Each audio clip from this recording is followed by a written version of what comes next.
Cam छो public. तो आज हम करने वाले हैं two dimensional continuous random variable chapter का एक क्वेश्चन। तो देखते हैं इस चैप्टर में से कौन सा क्वेश्चन हमको दिया हुआ है। तो हमारे पास क्वेश्चन है कुछ ऐसा। द जॉइंट पीडीएफ यानी कि probability density function of X and Y is given by एक फंक्शन हमको दिया गया है small F of X Y is equal to K into X cube Y plus X Y cube. ये function कब apply करना है? जब x की वैल्यू 0 से 2 के बीच में है एंड उसी टाइम y की भी वैल्यू 0 से 2 के बीच में है, तो ही ये फंक्शन अप्लाई हो सकता है। अगर ये गिवन फंक्शन क्या है, पीडीएफ यानी कि प्रोबेबिलिटी डेंसिटी फंक्शन है, तो सबसे पहला जो क्वेश्चन है k की वैल्यू फाइंड करनी है। उसके बाद F of X x find करना है। उसके बाद एफ ऑफ वाई वाई यानी कि मार्जिनल फंक्शन फाइंड करने हैं। उसके बाद F of Y by X and F of X by Y हमको फाइंड आउट करना है। चलिए देखते हैं इस वाले क्वेश्चन को कैसे सॉल्व करेंगे। बहुत ही सिंपल क्वेश्चन है। सबसे पहले तो यहाँ पे फर्स्ट क्वेश्चन में हमको क्या फाइंड करना है, के की वैल्यू फाइंड करनी है। तो उसके लिए ये जो दिया हुआ है जॉइंट पीडीएफ यानी कि जॉइंट प्रोबेबिलिटी डिस्ट्रीब्यूशन फंक्शन, वो होता क्या है? तो ऐसा फंक्शन जिसका इंटीग्रेशन अगर हम माइनस इन्फिनिटी टू इन्फिनिटी लेके लिमिट करें, तो उसका जो आंसर है वो हमको अगर 1 मिलता है, तो हम कह सकते हैं कि गिवन जो फंक्शन है वो पीडीएफ यानी कि प्रोबेबिलिटी डिस्ट्रीब्यूशन फंक्शन है। अभी यहाँ पे टू डायमेंशन में है, तो एक जो लिमिट है पहली वो y के लिए है, दूसरी जो लिमिट है वो x के लिए है, तो दो बार इंटीग्रेशन करना पड़ेगा। चलिए लिमिट अप्लाई कर देते हैं। फंक्शन कब अप्लाई होगा? जब x की वैल्यू 0 से 2 के बीच में है एंड y की वैल्यू 0 से 2 के बीच में है। तो k कांस्टेंट वैसे का वैसा है फंक्शन में, तो k को बाहर लिख लेते हैं। सबसे पहला इंटीग्रेशन y के लिए तो 0 to 2, उसके बाद x के लिए 0 to 2। फंक्शन की जगह पे k कांस्टेंट बाहर लिख लिया था, अंदर क्या बचा? X cube Y plus X Y cube D X D Y is equal to 1 लिख सकते हैं, ऐसा लिख सकते हैं। चलिए देयरफॉर के वैसे का वैसा, पहला इंटीग्रेशन 0 to 2 वैसे का वैसा विथ रिस्पेक्ट टू एक्स, इसका क्या कर लेते हैं इंटीग्रेशन। तो यहाँ पे देखिए फर्स्ट टर्म में एक्स क्यूब है, तो वो क्या हो जाएगा? x⁴ divide by 4। लेकिन y तो साथ में था ही, तो y तो आएगा ही। प्लस x यहाँ पे है, तो x का हो जाएगा x² bye 2 and Y cube साथ में था ही, तो वो तो आएगा ही। लिमिट आ जाएगी 0 से 2 तक। D Y is equal to 1 लिख सकते हैं, ऐसा लिख सकते हैं। Upper limit lower limit apply करेंगे, लोअर लिमिट 0 है, अप्लाई करने की जरूरत नहीं है। देयरफॉर के इंटीग्रेशन 0 to 2 अपर लिमिट, यानी कि x की जगह पे अगर हम 2 पुट करेंगे तो 2⁴ वो होता है 16 y डिवाइड बाय 4 प्लस 2 का स्क्वायर यानी कि 4 y³ by 2 D Y is equal to 1 लिख सकते हैं। ये यहाँ से 4 से कैंसिल आउट हो जाएगा, ये यहाँ से 2 से कैंसिल आउट हो जाएगा। चलिए तो बचा क्या? के वैसे का वैसा इंटीग्रेशन 0 to 2, अंदर बचा 4y plus 2y³ D Y is equal to 1।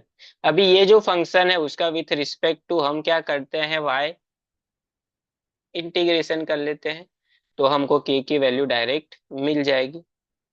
आगे देयरफॉर k वैसे का वैसा विथ रिस्पेक्ट टू अगर हम y इसका करेंगे इंटीग्रेशन, तो 4y का हो जाएगा 4y² बाय 2 प्लस 2y³ का होगा 2y⁴ डिवाइड बाय 4।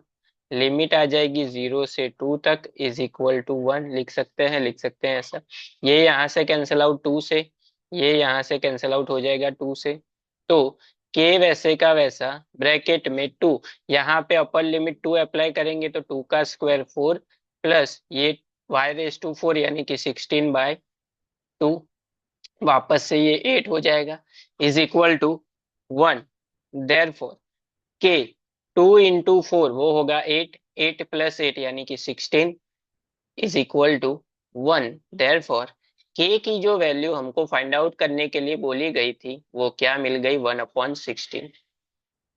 तो के की वैल्यू हमको मिल गई 1/16। अभी उसके बाद जाते हैं हम लोग हमारे सेकेंड क्वेश्चन पे। सेकेंड क्वेश्चन क्या है हमारा, उसमें दो चीजें फाइंड आउट करनी है। सबसे पहले तो फाइंड आउट करना है एफ ऑफ एक्स एक्स। अभी वो होता क्या है, तो इंटीग्रेशन अगर हम माइनस इंफिनिटी टू इंफिनिटी लेके फंक्शन जो गिवन है एफ ऑफ एक्स वाई, अगर हमको एक्स फाइंड करना है तो इंटीग्रेशन किसका करना पड़ेगा, with respect to Y integration करना पड़ेगा। यहाँ पे देखिए, with respect to Y integration करेंगे तो लिमिट किसकी आएगी, वाई की आएगी। वाई की लिमिट क्या है, 0 to 2। So integration 0 to 2। Function में के की जगह पे क्या था, 1/16, वो हमने फाइंड किया। ब्रैकेट में x³ y plus x y³ dy। तो 1/16 आ जाएगा बाहर। ये जो फंक्शन है इसका हम विथ रिस्पेक्ट टू y कर लेते हैं इंटीग्रेशन। तो x³ वैसे का वैसा, y का हो जाएगा y² by 2 प्लस x वैसे का वैसा y³ का हो जाएगा y⁴ डिवाइड बाय 4। लिमिट आ जाएगी 0 से 2 तक। तो इज इक्वल टू 1/16 वैसे का वैसा। ब्रैकेट में यहाँ पे हम y की जगह पे क्या पुट करना है, 2। तो 2 का स्क्वायर क्या हो जाएगा, 4x³ डिवाइड बाय 2। तो ये 2 यहाँ से कैंसल। प्लस यहाँ पे y की जगह पे 2 पुट करेंगे तो 2⁴ यानी कि 16x डिवाइड बाय 4। ये यहाँ से कैंसल आउट हो जाएगा 4 से। लोअर लिमिट तो 0 है, अप्लाई करने की जरूरत नहीं है। तो बचा क्या, 1/16। यहाँ पे बचा 2x³ प्लस 4x। अगर इन दोनों में से 2 कॉमन ले लेते हैं तो 2/16 ब्रैकेट में बचेगा x³ प्लस 2x। ये यहाँ से कैंसिल आउट हो जाएगा 8 से। तो आंसर हो जाएगा 1/8 x³ प्लस 2x, जब x की वैल्यू 0 < और इक्वल टू x < or =2 के बीच में है तब। तो ये हो गया हमारा एफ ऑफ एक्स एक्स का आंसर। उसी तरह से हम लोग फाइंड आउट कर लेते हैं एफ ऑफ वाई वाई। कैसे, चलिए देखते हैं।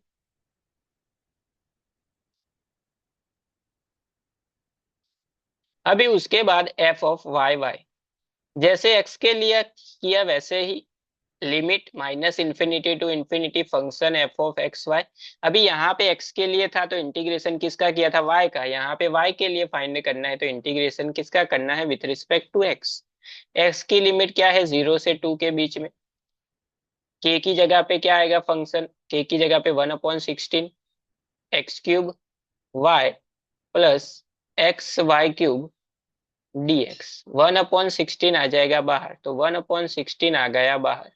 ब्रैकेट में with respect to X integration करेंगे तो x³ का होगा x⁴ y वैसे का वैसा डिवाइड बाय 4 प्लस x का होगा x²/2 y³ वैसे का वैसा। लिमिट आ जाएगी 0 से 2 तक। लिमिट अप्लाई कर देते हैं तो 1/16 वैसे का वैसा। ब्रैकेट में x की जगह पे 2 पुट करेंगे तो 2⁴ यानी कि 16y/4 प्लस यहाँ पे 2 का स्क्वायर 4y³ डिवाइड बाय 2। ये यहाँ से कैंसिल आउट हो जाएगा 4 से, ये यहाँ से 2 से कैंसिल आउट। इन दोनों में से 2 कॉमन बाहर आ जाएगा तो 2/16। अंदर बचा 4 में से 2 चला गया तो 2y प्लस यहाँ से 2 चला गया तो सिर्फ y³। तो ये कैंसिल आउट हो जाएगा 8 से। तो ये हो गया 1/8 y³ प्लस 2y, जब y की वैल्यू 0 < or =y < or =2 के बीच में है तब। तो ये दो दो चीजें हमको फाइंड आउट करने के लिए बोली गई थी, F of X X and F of Y Y, दोनों हमने फाइंड आउट कर लिए। उसके बाद जाते हैं हम लोग थोड़ा सा आगे लास्ट क्वेश्चन पे। थर्ड जो क्वेश्चन है वो क्वेश्चन ऐसा है कि F of Y by X find करना है। तो उसकी फॉर्मूला होती है, सबसे पहले तो जो गिवन फंक्शन है वही F of X Y upon no, जो नीचे है उसका मार्जिनल फंक्शन। एक्स नीचे है तो एक्स का मार्जिनल फंक्शन यानी कि F of X x. Function क्या है ये वाला, 1/16 x³ y plus x y³ divided by F of X x क्या मिला था, 1/8 x³ + 2x, ये मिला था। अभी इसको सिंपलीफाई कर देना है, 8 यहां से 2 से कैंसिल आउट हो जाएगा, तो 2 नीचे आ जाएगा डिवीजन में। इन दोनों में से ऊपर की साइड एक्स वाई कॉमन ले सकते हैं, ले सकते हैं। अगर यहां से एक्स वाई कॉमन लिया तो ऊपर बचा x² + y²। नीचे की साइड 2 तो आ गया था, इन दोनों में से x कॉमन ले सकते हैं, तो x कॉमन ले लिया, अंदर क्या बचा x² + 2। एक्स एक्स हो जाएगा कैंसल, तो आंसर हो जाएगा y ब्रैकेट में x² + y² divide by 2x² + 2। तो ये हो गया हमारा f(y/x) का आंसर, जब x की एंड y की लिमिट क्या है, 0 से 2 के बीच में है तब। उसके बाद लास्ट क्वेश्चन, f(x/y), तो सेम आएगा f(x/y) ऊपर की साइड, एंड नीचे क्या है, यहाँ पे y है तो y का मार्जिनल फंक्शन यानी कि f(y/y), ऊपर फंक्शन है तो 1/16 ब्रैकेट में x³ y + xy³ divided by f(y/y), वो क्या था, तो वो था 1/8 y³ + 2y, तो 1/8 y³ + 2y, 8 2 = 16, 2 नीचे आ जाएगा, तो ऊपर की साइड एक्स वाई कॉमन ले सकते हैं, एक्स वाई कॉमन ले लिया, अंदर बचा x² + y² डिवाइडेड बाय 2, नीचे से इन दोनों में से y कॉमन आ जाएगा, अंदर y² + 2, ये y यहाँ से कैंसिल, तो आंसर हो गया x ब्रैकेट में x² + y² divided by 2y² + 2। तो ये हो गया हमारा आंसर f(x/y) का। तो जो भी 5 क्वेश्चन हमको पूछे गए थे, सारे के सारे हमने क्या कर दिए, सॉल्व कर दिए।